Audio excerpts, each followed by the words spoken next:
everybody, it's Cinnamon Cooney, your Art Sherpa, and today I have such a fun and easy and beginner-friendly class. We're going to be doing this sunset ocean boat scene with very few colors. It's super beginner friendly. To help me do that is my husband, John. Hello. So I like to every once in a while, if I've been doing a lot of complicated paintings on my channel, get back to the beginnings and throw out what I like to call a one hoop painting out there. This is a painting that's really good if you haven't painted in a while, you're just coming back to painting. Maybe you had done a couple painting parties and you wanted to see if you could follow something online. You have found the right class. Now, what I really love about this particular one is that the techniques are super fun and easy.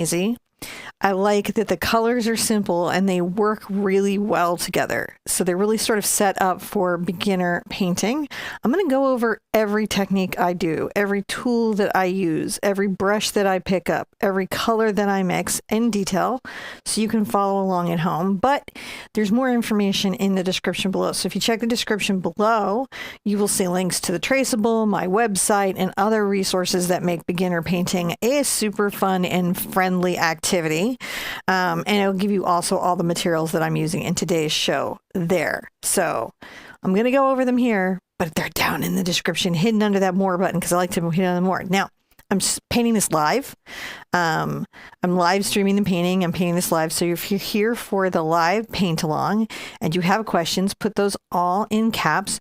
You'll see these butterflies with little wrenches. Those are our art ambassadors. And they're kind of like moderators, but they're not art cops. They're not here to they can troll hunt, but it's not their primary purpose. Their primary purpose is to help you find what video you need that answers your question of the 2,500 videos that I have made. Maybe they'll answer those questions directly. And you might get your question answered live on the show.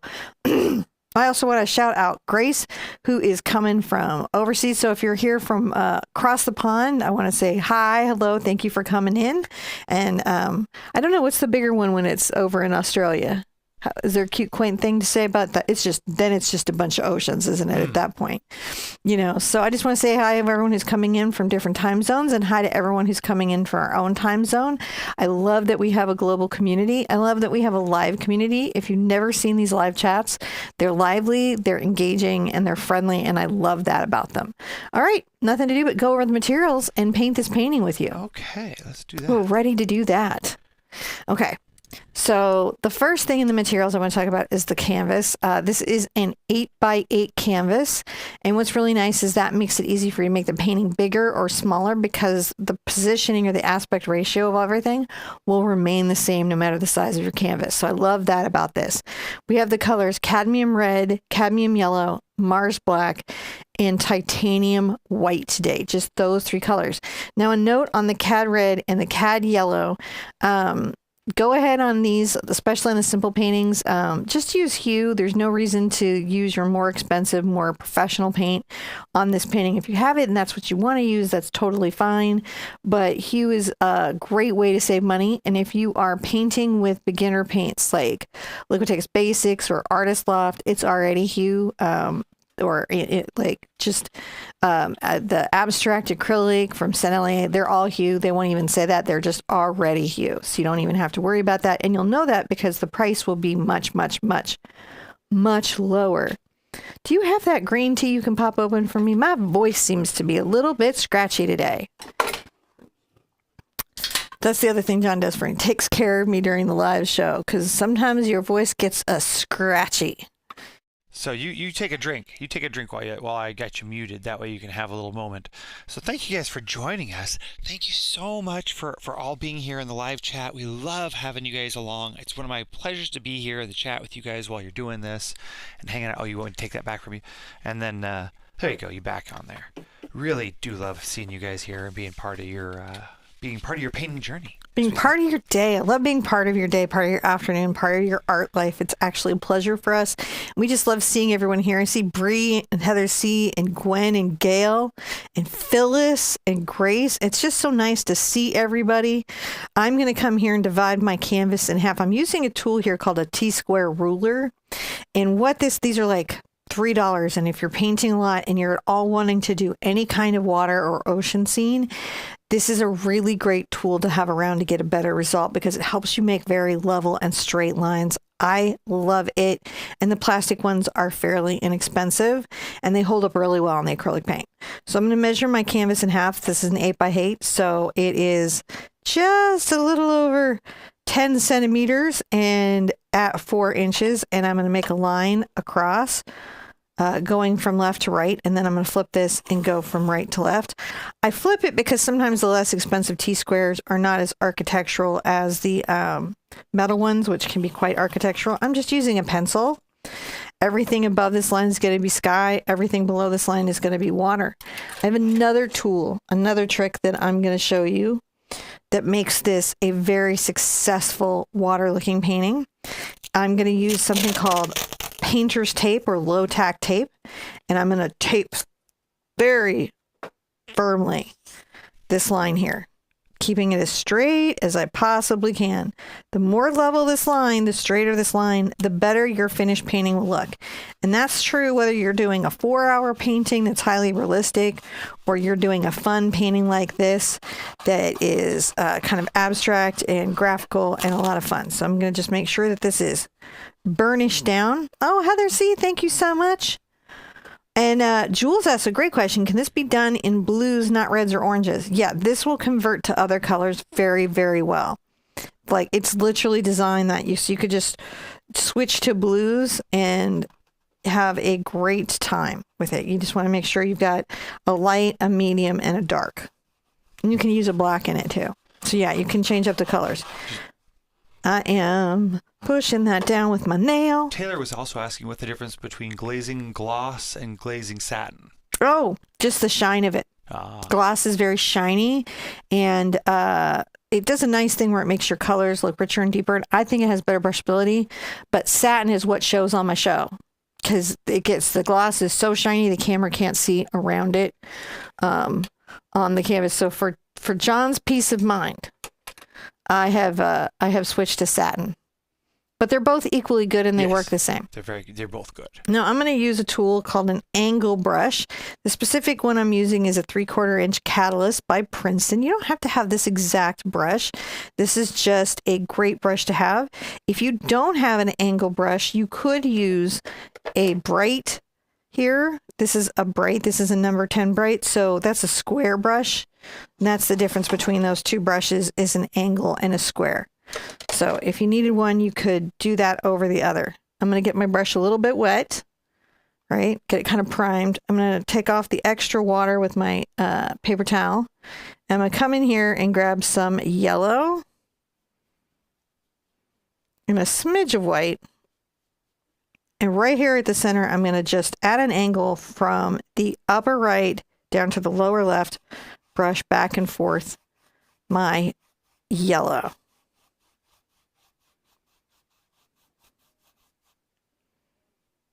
Grab a little more of my yellow here.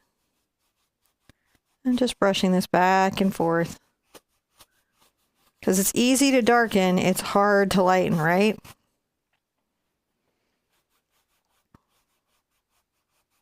Now I'm going to come in and I'm going to get a little bit of my red and my yellow together. And I'm going to make a lovely, lovely orange. And I'm going to brush in a little bit of orange.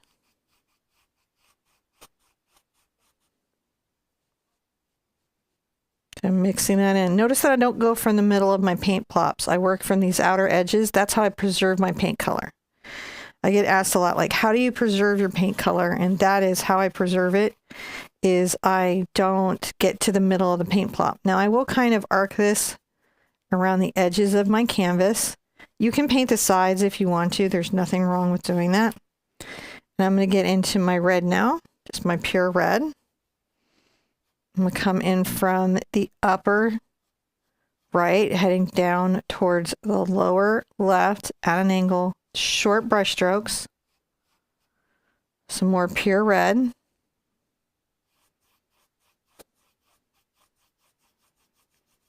and right across here.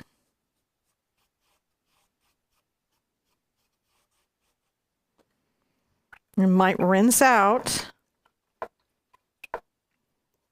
just a little bit and come back with some yellow making sure that I've got a nice wrap around on my bottom. Come back with a little bit of yellow here. Can work it up in there.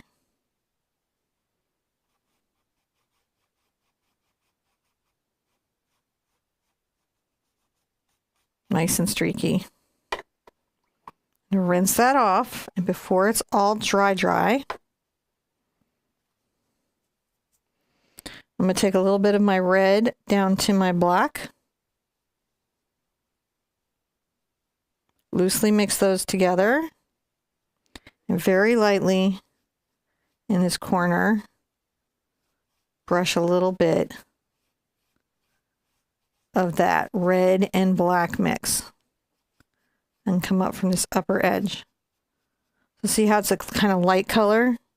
I mix the red into the black. If I just did just the black, it would be maybe like too much. But by mixing the red in a little bit, it helps me get the darkening of it. The darkening. And if you want to come back with red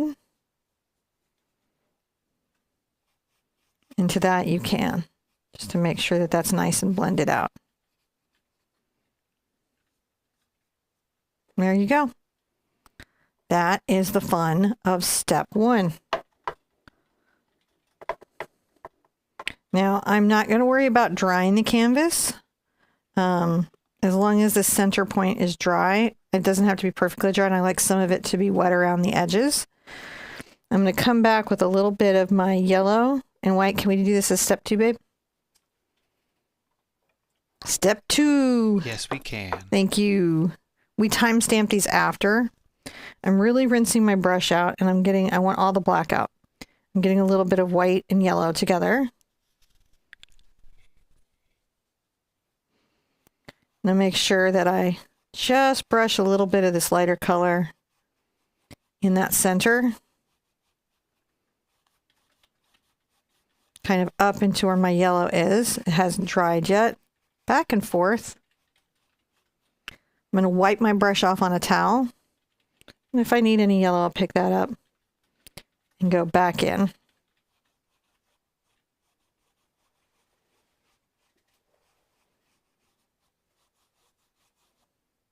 All right. Now, I need this to be completely dry. To dry. Dry. So I am going to take my hairdryer and dry all of this thoroughly. And John will talk with you about the fact that all the stuff we'll do actually we'll say this is, shout out the patronage. I had some patron thank yous to give anyway. Okay. So thank you guys. We had some patrons that donated directly over on our website. Julie and Jennifer, they did that during the live here. So thank you guys so much. We really appreciate it. And thank you to all the patrons. Whether you're sharing, liking, commenting, supporting us through Patreon, through our e-commerce store, books on Amazon, we got a whole lot of little ways you can buy things now too. So we're trying to get all those out there. So it's we really just all of this stuff we're doing. It's because of you guys, and we're eternally grateful for having this opportunity, and we just want to keep making great content for you and continue making more and more of this. So thank you for making it possible. There we go. I got a lot of thank yous. We're grooving. I have music playing in my head, not in the studio because that content ideas, but in my head constantly. Do you need the 3-edit I do need a 3. If you would give that to me, thank you so much. So in this step, we're going to come in and kind of place our sun. I'm going to take a round brush. This is a number 6 Raphael Sepia. And I'm going to come right to the center here and draw a nice circle. It's a little bigger than, say, a silver dollar.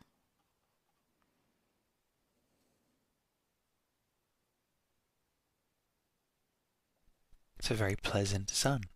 Just a very pleasant, happy sun with white paint.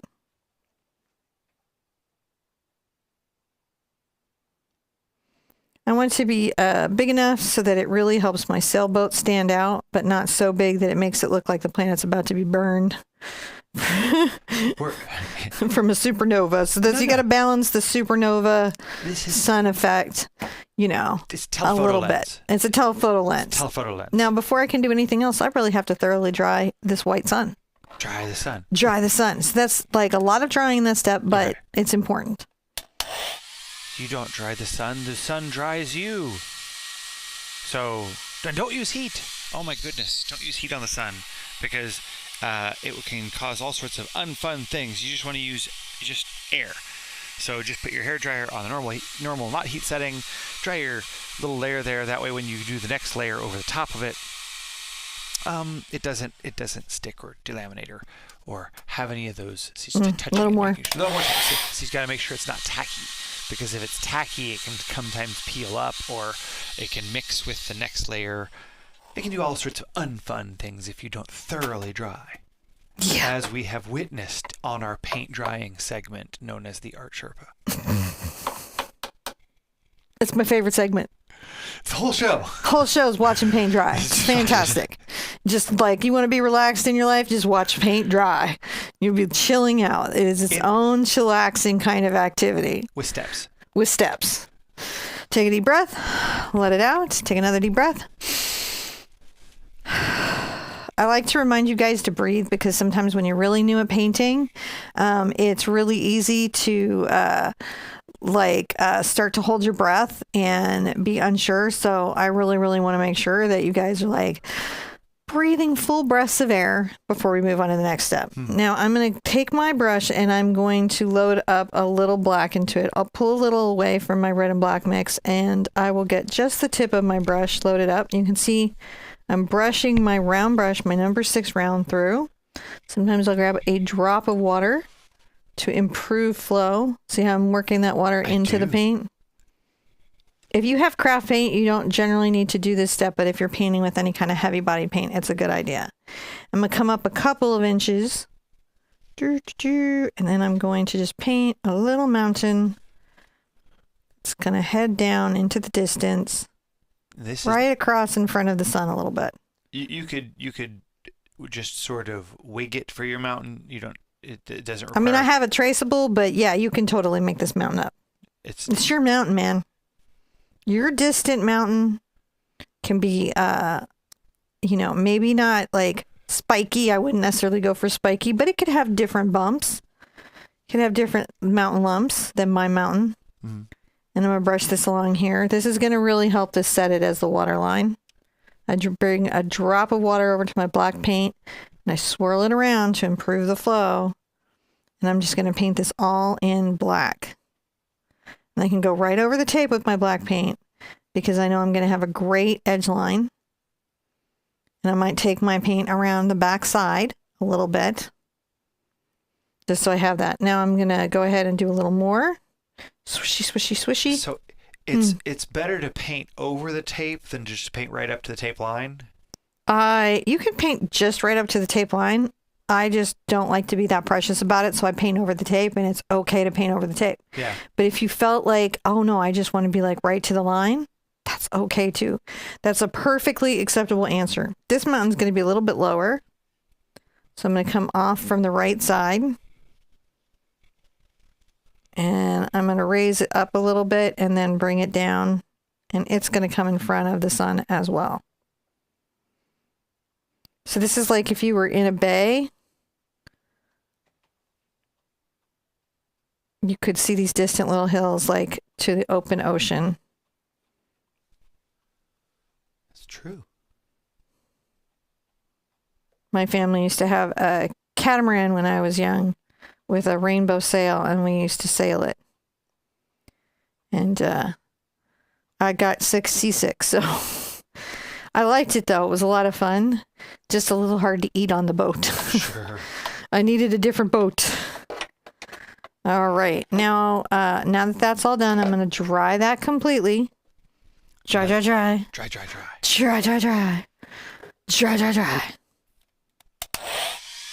And yeah, there's a lot of drying in this step. Got to make sure that you go, because each layer has to go on top of the next one, and you can actually see as the black dries, it'll change sheen. That's one of the cool things I always like to note here. But don't forget, like, comment, subscribe, share, all those little humany things. They really help get the word out about what we're doing here. It tells the algorithm, the almighty algorithm, that we do like to get together as little humans and paint things that look awesome like this. And that's fun. I like it. I like being with other little humans painting things. Actually, I'd like to watch paint dry. I have to say that I might be an Olympic level paint dry watcher. You are. You are the champion of watching the paint dry, my friend. I love it. It's my favorite spectator sport. So, we'll do it on the little Bean Man page. I'm going to show you guys just a couple different brushes doing this technique, just in case you don't have what I have. Yeah, let's call it a new step. All right. So, in the next thing, we're going to do some palm fronds. And I want to use, I like to use a filbert. So, this is a number 4 Isacryl filbert. And I'm going to go ahead and get it wet. And much like with the round brush, I'm going to thin my black paint a little bit and load it up on the tip. And I'm going to make a nice curved line. And then from that line, I drag down this little frond-like brush stroke. And the brush kind of creates this.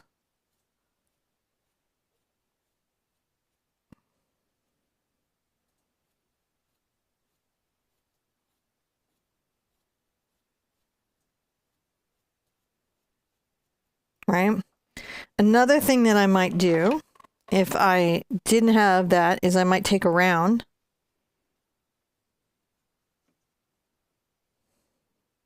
and they'll be the same, but a little bit different.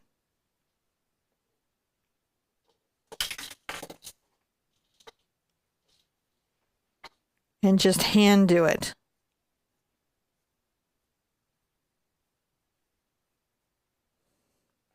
And then I know, because somebody's going to ask, you could also use a filbert grainer. Yeah. The Princeton Velvet Touch filbert grainer would be a great tool for this. I like that name. Velvet Touch. It feels like velvet. The handle of these brushes feel like velvet. You're velvety? They're very velvety. Oh, that's interesting. Maybe that's why they had to... That oh, yeah. explains the marketing. Yeah, it's just really nice. And so I can come here and make the same kind of downward lines. Now, of all of them, I think the best palm frond maker is the grainer. I like it the best, but I recognize that that's a specialty brush that you probably don't have your first painting. So I'm not expecting you to have that your first painting. I'm going to put mine in with the filbert, and if I want to detail any of them out, I will detail it with the round. But I just wanted you guys to see that there are different brushes that will do this technique. So if you're really new to painting and you see, oh, I don't have a tool that you see me using, don't panic. There's probably other tools in your brush bucket that will do a good job. Not just the Velvet Touch. Yeah, not just the Velvet Touch, not just the filbert. Not just the round. Not just the round. A lot of them will do a good job. You could swing an angle at it. Yeah, you could probably even swing an angle at it. I'm going to go ahead and thin a little black paint. Is this a new step now, I think? What? We just talked about that. Was that a training step, do you think? And this is the step where we get into the painting? No, I think we can do this. All the same? It can be all the same, I think. I would be okay with it being all the same. We're step philosophical. We're step philosophical. So I'm going to come from the corner up here, just a little bit below. And I'm going to arc a line. I'm going to arc a line. Arc a line. And then arc a line.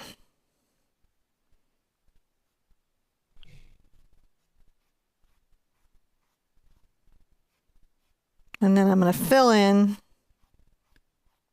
my palm fronds. I can come on the edge if I want to.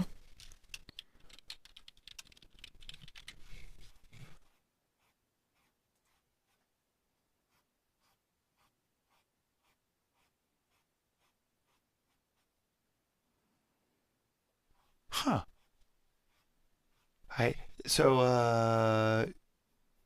Jules was asked, have you ever seen or painted a monkey tree? And I was like, I don't even know what that is. So I had to go look it up on Google. I don't think so. They're really neato. Are they Neato Burrito? Yeah, they're commonly called monkey puzzle trees or monkey tall trees. But they got these really cool, they kind of look like a Christmas tree, but with like angry. It looks like I don't know. It looks like an artificial tree. Because it's really kind of what it is. It looks like an artificial Christmas tree that... Some natural things are so unusual that they don't look real, even when they are real. I don't know how to explain it. It's like it has maybe antlers instead of branches. It's interesting. Well, now I'm going to have to look that up after the show for sure. I can show you one. Oh, wow. Yeah, I told you. It's weird. That's wild. No, I have never painted that. In fact, I would find that very challenging to paint. So, yeah. That would be very challenging to paint. That tree is so structural. Oh, wow. At the top of it, it gets super big. Look at that. Oh, that's wild. Okay. I thought it looked like a pine tree, but wow, that's crazy. You can come through and like detail out your little fronds. And be precious about them so that they, have the texture that you like. And when we get that side, we go over and we do the same thing on the other side. So this time I'm going to come kind of from right here at this corner and have a little downward frond. One that comes out a little bit this way. And maybe one that's a little bit longer and goes out like that.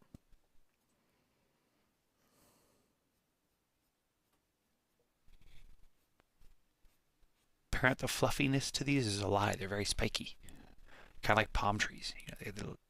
The palm trees or the monkey paw trees? Palm trees are no, pokey. I could tell that monkey paw tree was spiky. That tree was like a don't touch me tree. That's why it's a monkey puzzle, because like you'd have to it must have a fruit or something. Probably. That's very tasty, and it doesn't want to share its fruit, so it's become a spiky tree of revenge. That's probably about the story. These are this tall and they have coconuts. I think. They tried to get away from the... T. Maurice at 1260 says, "What does a monkey tree look like?" Now I'm curious. Yeah, it's worth looking up. It was a pretty safe Google. It's like that's why I Googled it before I mentioned it. Yeah, you got to be careful with that Google. Sometimes an innocent search can get you to some weird places that you don't want to go. It gets cool flowers too, yeah. Oh, really? Man, that is an awesome... It's weird. Yeah. Neato... It's one of those kinds of things that if you painted it and people wouldn't believe that it was a real life tree. Yeah, that's the problem. There's some things that defy our traditional concepts, like ground lightning. Mm-hmm. It's super hard to make a painting of that because people are like, "What's happening in your painting?" Now I might come here and kind of finish that out around the corner so there's nice darkness, and that's all we have to do in that step. And I'm going to rinse out my brush very, very well.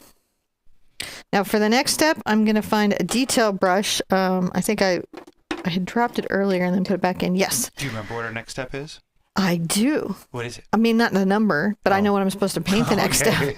Here's how we're going to do this. You remember the steps, and I'm going to remember what we're supposed to paint. And between the two of us, we're going to get this lesson out. My robot does it for me. Your robot does it for you? I just like to give you pop quizzes.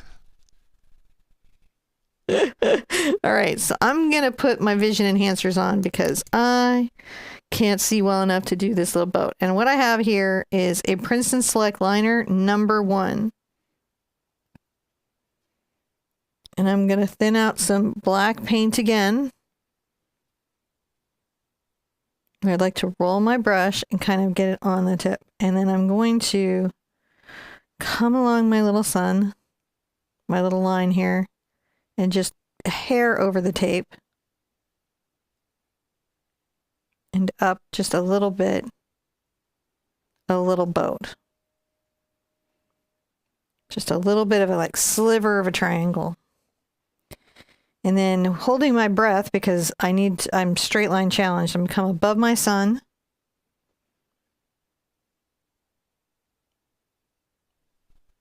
And make a line, that delicate fine line straight down to the boat. Or straight as I can make it. Yeah, interesting thing about boats is that there's so many variations on them that only boat people know the difference.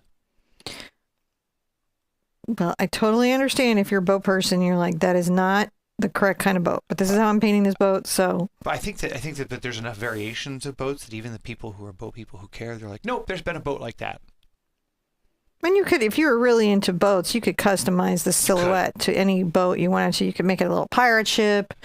You could make it a little catamaran. You could do a lot of things. Now I'm going to take this next line and I'm going to start with a little triangle kind of coming out.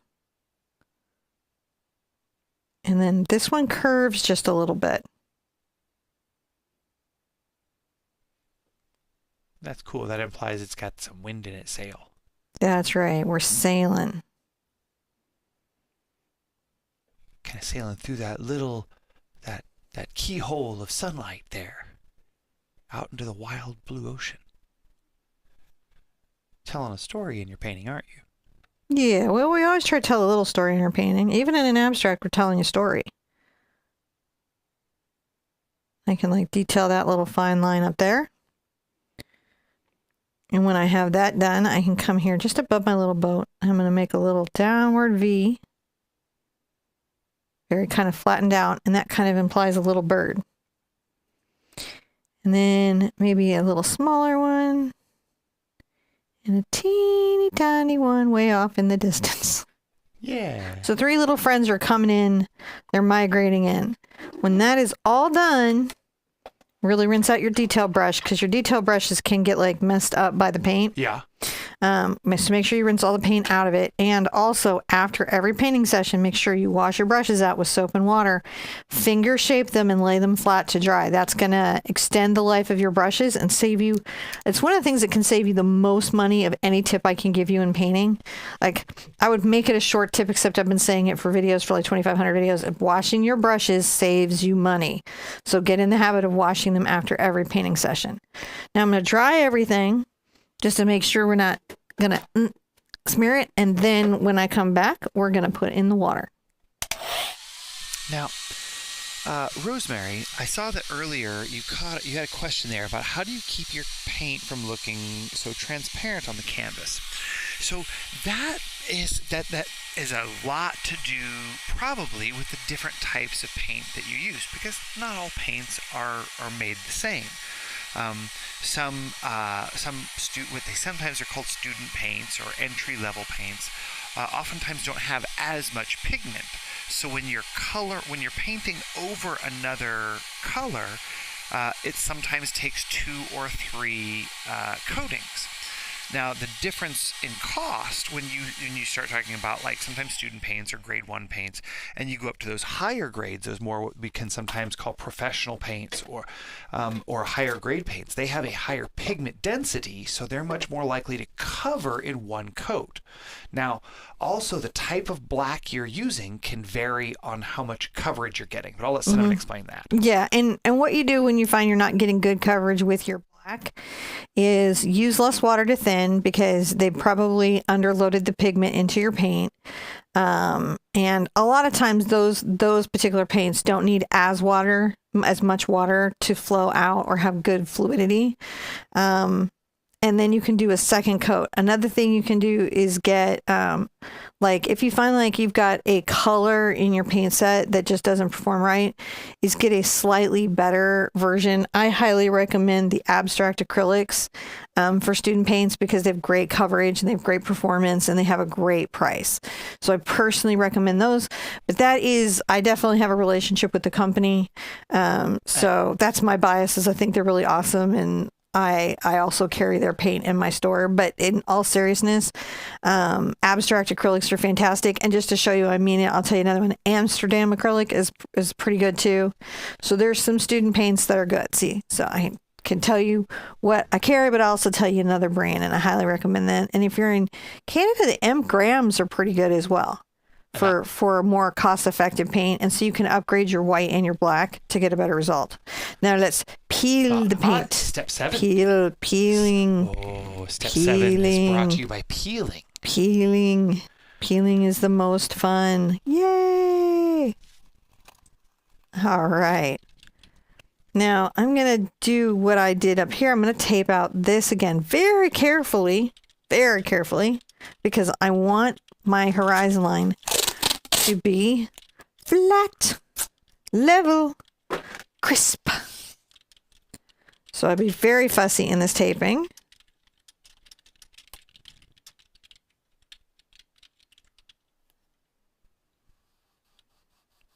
And burnishing it down. Now, if we don't get it quite right and we get a sliver, we can always come back and fix that, and I'll show you how. But the goal is to try to tape it as close as you can to that edge so that you have that crispy, crispy, crispy edge. Crispy, crispy, crispy edge. Crispy. I'm gonna take my filbert. I'm going to go ahead and get some of my, oh, see, it's still got some black in it, so I've got to really rinse it out. That's what you got to watch for, is the black in your brush hidden in there. And what I'm doing is thoroughly removing that pigment. Take a little of my bright yellow over here, maybe add a smidge of white to it. And I'm going to come down between, I can still see my little mountains there, and I'm going to come down making horizontal back and forth strokes. Some of them are longer, some of them are shorter. We're going to be tapering it overall down towards the front. So at the front, like if I come down here, these are going to be shorter.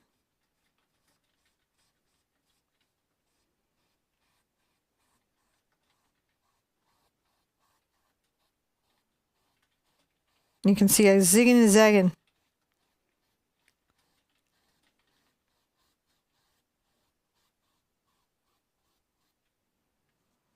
Zigging and zagging.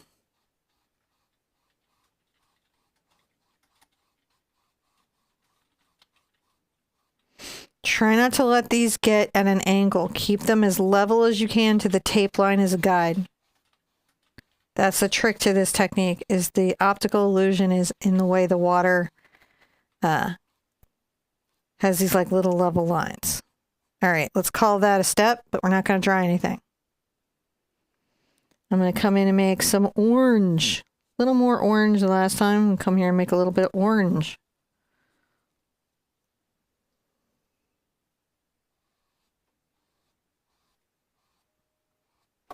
And along this little edge, I'm going to fill in some orange color. Maybe a little more yellow orange. It's really up to you.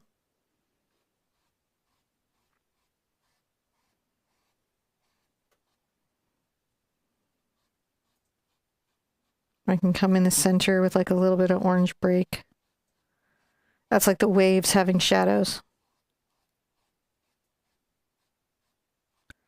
I am painting out the white of my canvas, and I'm going to do this on both sides. It's kind of still in a V2, but I don't have to, when I come back with the black, I don't have to have a perfect V in my orange and red, just because the black is such a strong covering for me. If it's not for you, then you might want to be real precious with it. Precious is a nice way of saying careful and delicate.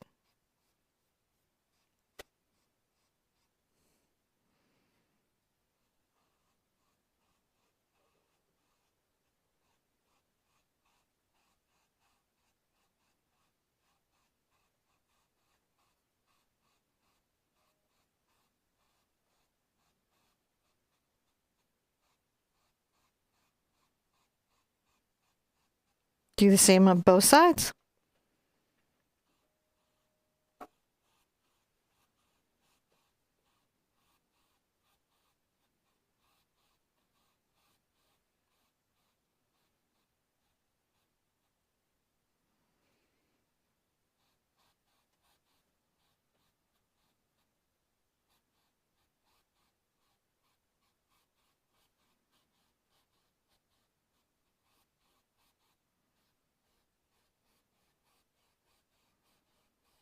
Just back and forth, just like back and forth. You've got this. You can do this. Now, remember, your goal is not to have a painting that looks exactly like mine. Your painting is supposed to look like yours. You're not a copy machine. You're not a Xerox. You're a human being. And in art, We want to focus more on the process of what we're doing than an idea of perfection. So try to keep this enjoyable for yourself and just enjoy the feeling of how the paint goes on the canvas. I'm going to rinse out pretty thoroughly. And I'm going to get some just red. Just red. Just red.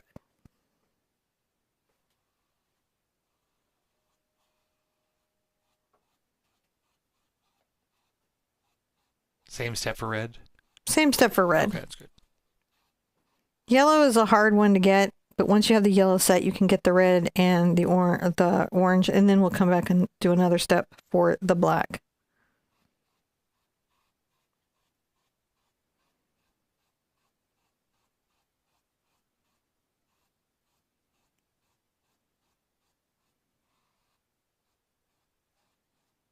I can bring the red in here and there. You just play with it.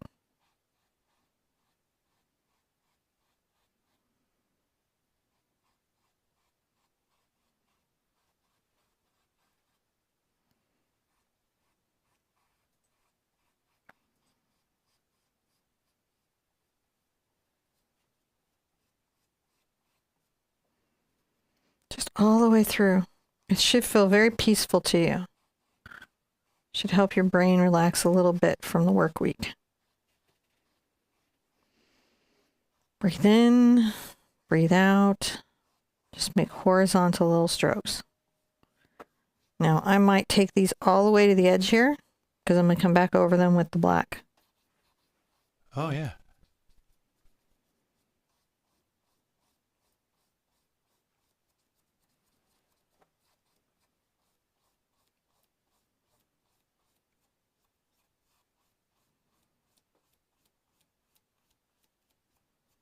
You have this. You got it. Do And you I have love it? to see all the little Sherpettes out here, the Sherpazoids and the Sherpa peoples, the Sherpa painters. Thank you so much. Oh, yeah. I love seeing everybody in chat. I see Teent B is here today. That's nice to see you. I hope you're doing well. I hope everyone is doing well today. You're feeling good. Feeling in good health. Feeling painty. Feeling painty. Colorful. Ready to put down some paint on a canvas and not be stressed about it. Sometimes you got to do a less stressful painting. You got a cool another painting, Q-tip painting coming up, though. Yes. So Thursday, I get asked a lot, what's the best first painting I can do? And this is coming up Thursday I haven't done a Q-tip design in a while. And this one has dandelions and lavender, and it's really short and it's really fun. And if you've got a brand new painter in your life or a painter that does not believe that they can paint at all, this method gets them over that and gets them excited about art. You know, so it's just a fun, foolproof method to get some really cute like dandelions and some lavender and some nice spring grass. Again, nice beginner painting. And then on the weekend, we have a still life pear, which is really gorgeous. It got a lot of likes on its short video. Like people just kind of went crazy for it. And they're like, is there a lesson of this? So there is. There wasn't going to be because it was actually supposed to be an acrylic April lesson. But when I didn't do acrylic April, I was going to shelve it. And then John's like, hey, let's just re-intro it and let everyone have it. And I was like, okay, that's not a terrible idea. I might do short strokes into this area.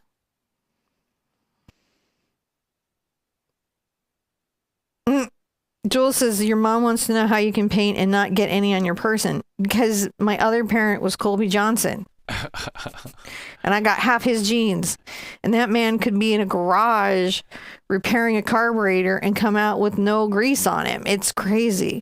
So I got just enough of that, I think, to get by. You know, I actually think that's what it is. Not that I'm a type A person or I'm tidy at all. I wish I was. I wish I was highly organized. But I got a little of my dad on me, and I think that's how I do it. I've decided that's what it is. A little bit of my dad in me. You're just painting in this. Yeah, I'm just painting in the side. I am kind of trying to keep it horizontal, though. Yeah. Just so that's, nice. And that's the important thing. Just try to keep the strokes horizontal so your water stays level and not too tilty. And I'm going to bring some little short strokes into there so that there's kind of a V going on. And then when that's done, I'm going to draw everything, and I'll show you what you do next.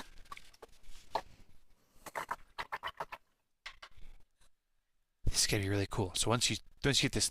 So sometimes people are just messy painters, and sometimes you improve over time, and sometimes you don't. I think all of it's fine. Rubbing alcohol takes off dry acrylic paint. Yep. So since you can remove the paint and get it out of clothes and everything, rubbing alcohol, that's your friend. So, thoroughly dry this. This is going to be the important one because, well, they're all important to do, but here the key is to make sure you thoroughly dry it so that when you get the black over the top of it, it doesn't mixy. But it should be pretty okay at this point. You guys kind of know the drill. Love seeing everybody out there. It's, don't forget, like, comment, subscribe, the shares, the buttons for the humans. Love putting those in. If you haven't joined us in a live, do. It's a lot of fun. We have a lot of folks out here.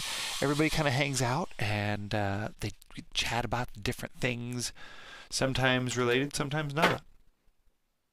Because it's just like that in the studio. It's just like that. For the 9th? The 9th step. 9 is fine. I'm going to get into my black paint again. I'm still on my filbert. Just using my filbert on its little edge. And you can see I sort of thin the paint and then push it out of the brush. You can also wipe off on a paper towel. And I'm going to load on the toe. And I'm going to come here and make short little brush strokes. This I am going to be a little thoughtful about. Now they're going to come into a little V here.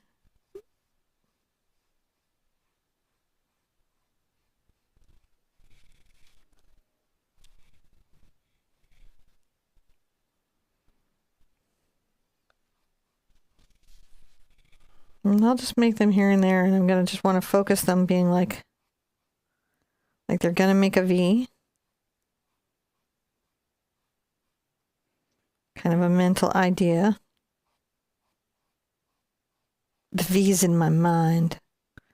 Coming down like this. This is sort of how. So this here is an implied line, right? And by creating this texture going down in this directionality, we create that sense of the tapering of light. Back here, I might have a little bit under my mountain. Come back a little bit.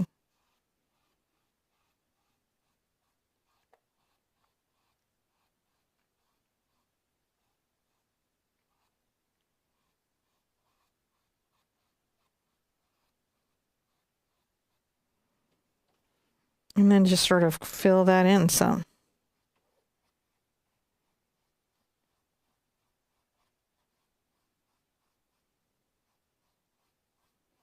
Back here, I can go all black.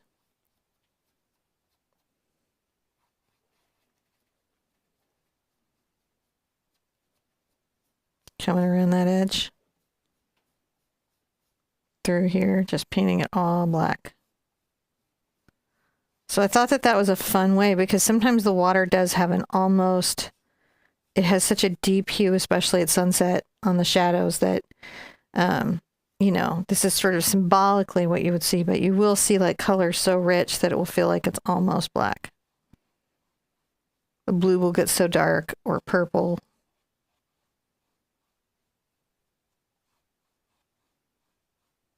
I'm just coming back here and like letting the little water ripple. Because we're doing this together, I'm being a little more careful with my ripples than I was in the study painting. Oh, yeah? Yes. Because sometimes I'm a little more careful when I'm with my students. Sometimes alone, I'm like, but when I'm with you guys, I'm like, let's think a little. I'll have to secretly paint you to see you go, how does it go again? I think you do. You have me going, do, do, do, do, do, do, do, do, do, do, do. So you have to say at the end, I got some really wonderful outtakes of cinnamon on the pear. Was it the pear one? No, it was the Q-tip one, I think. It might have been the pear. I'm not sure. You guys will see it. We don't even know anymore. It's one of those two that we just did. So again, it's just making sure that I've got a nice little tapering down.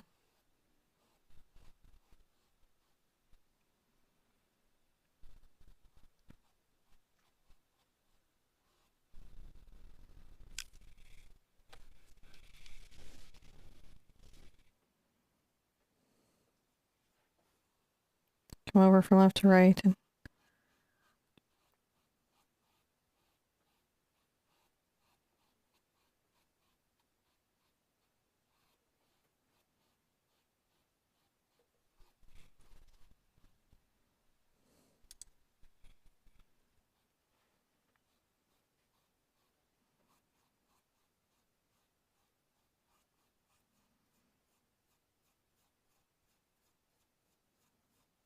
and then painting it in. This looks really cool. It's very simple, easy painting. One of the things I really enjoyed about this was how this can just put a lot of happiness on the wall real quickly. Yeah. Yeah, I think the scenes that we hang on our walls are very important. I think they help us hold, like, you know, I think that painting beautiful scenes that we feel good about, that make us feel good and give us those good summer vibes can help, you know, our happiness. Just generally. I love the art on my wall. It just brings me great joy. Speaking of a ray of sunshine, there's Miss Patty. Oh, hey, Patty. How are you doing today?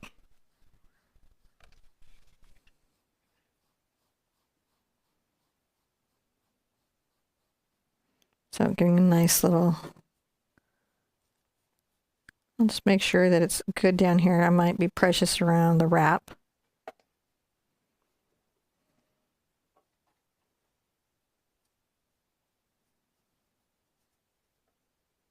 Just so that tapers in. All right. Now, when that is done, rinse out your brush so much.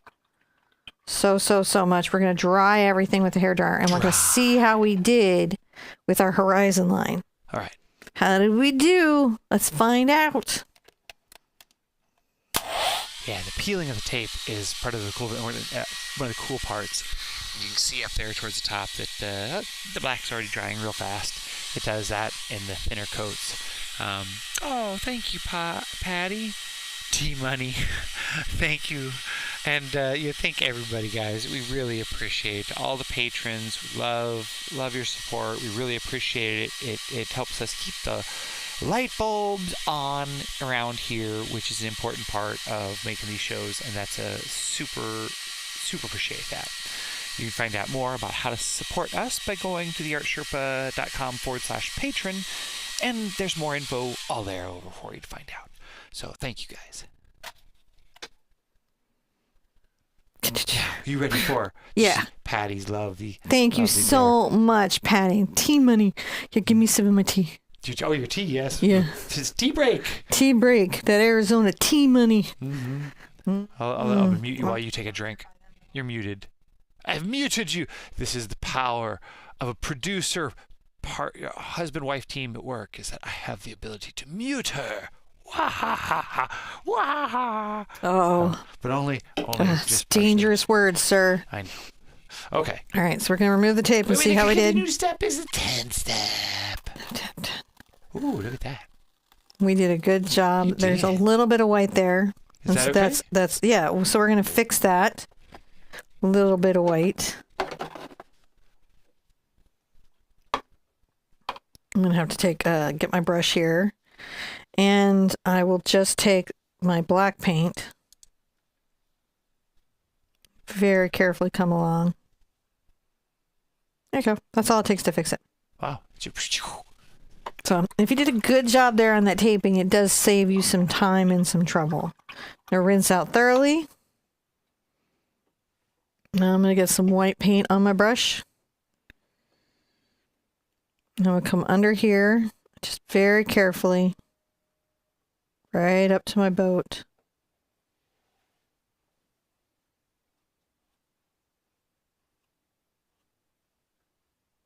Make short little brush strokes coming down. This is the bright light coming down the water.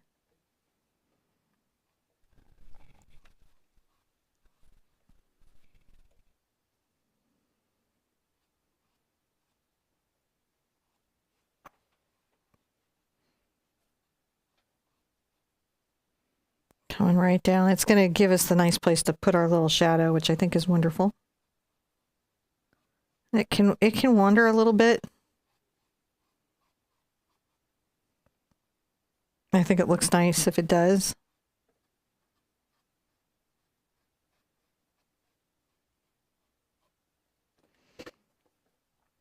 Wiping off too much water on my brush, so I'm wiping off that extra water because it's over thinning my white paint. I may come here from the bottom. Short brush strokes down here, little tiny stings. And then they have a little more sureties that come up.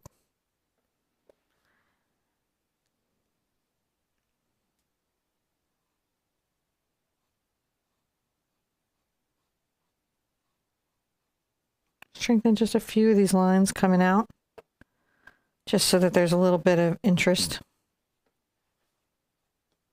And then when that's all done, we're going to want to dry it again very, very, very thoroughly. Very thoroughly. Yeah, I'm sure she'll come back and explain why, but I don't remember. I've not seen this one painted in a while, so I don't know what the next step is in this. So I'm excited to see, like you guys, what she's going to do next here, because I don't know. It thoroughly dried though. Oh, I see what she's got to do next. She's got to do the little reflection-y thing of the boat. So you got to get the white thoroughly dried. That's what she's doing. Aha, I see it. That must be it. You're going to do that little boat shadowy thing? Got to do the little boat shadowy thing. Oh, okay. So I'm going to take my little detail brush here. Get a little of my black with some water so it's fluid. I definitely should probably put my glasses on so I can see what I'm doing. If you don't have a lot of time to paint, what's your recommended minimum time to keep improving? Well, weekly. I think getting into the studio weekly is the minimum you want to do to just keep improving. But it's if you can give yourselves a couple times a week where you're in the studio, just for your health and mental well-being. Mm-hmm. But every painting you're going to improve. It's one of those things. You get skills, you add to the skills. It's a lot about completion, you know? And play. Yeah. I'm going to come here and make some little tiny lines. I may come out and put in my fine lines here first because they're so precious. A little bit of ziggling back. And then they get longer as they come back towards the little boat.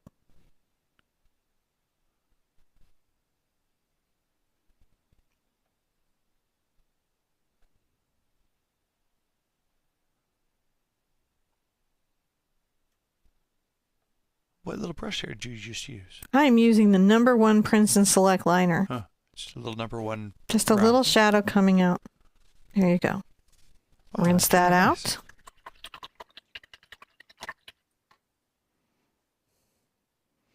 And I'm going to go ahead and I think I will take my yellow and, no, maybe into my red. I wouldn't normally sign it in red, but I don't want to sign it in white. It'd be pointless to sign it in black.